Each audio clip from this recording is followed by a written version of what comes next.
Sleeping Beauty.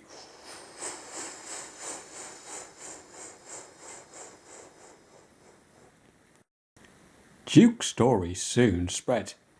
The engines told Mr. Hugh. Mr. Hugh told the Thin Controller.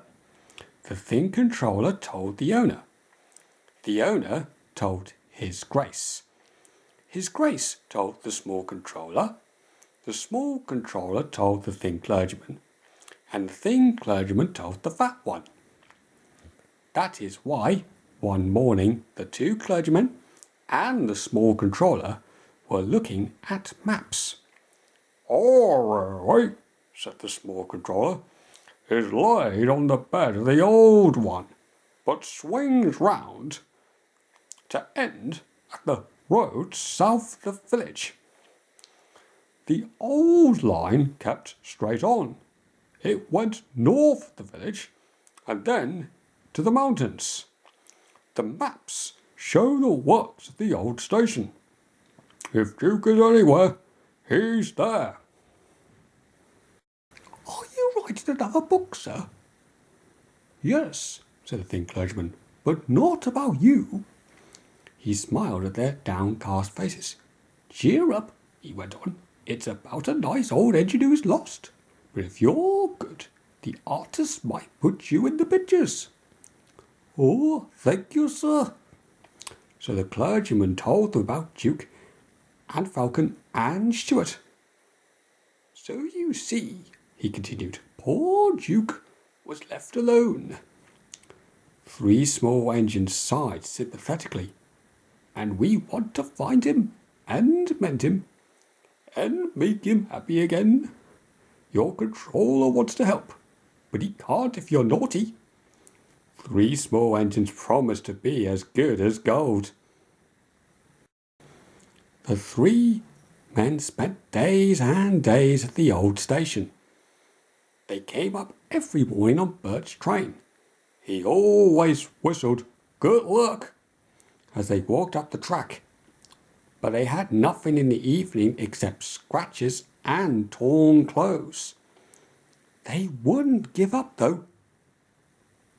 "Duke's there somewhere," they said.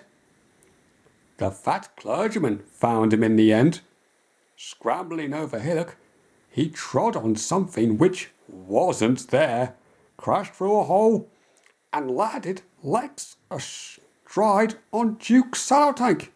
"Our Sleeping Beauty himself!" he shouted. The Thin Clergyman and the Small Controller peeped through the hole above. "Excuse me," inquired Duke, "are you a vandal?" "Driver told me vandals break in and smash things." The Fat Clergyman ruefully felt his bruises. "Bless you, no," he laughed. "I'm quite respectable. I dropped in because I couldn't find your door." And he told Duke about Falcon and Stuart. "So they did remember," said Duke softly. "Then does His Grace approve?" "Yes, he's coming." "To see me?"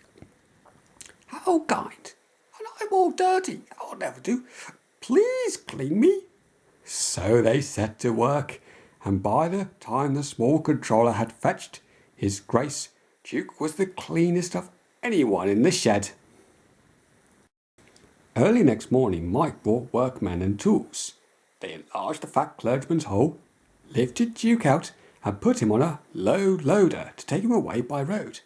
"I'd be ashamed," Duke protested, "to travel by road. It's undignified."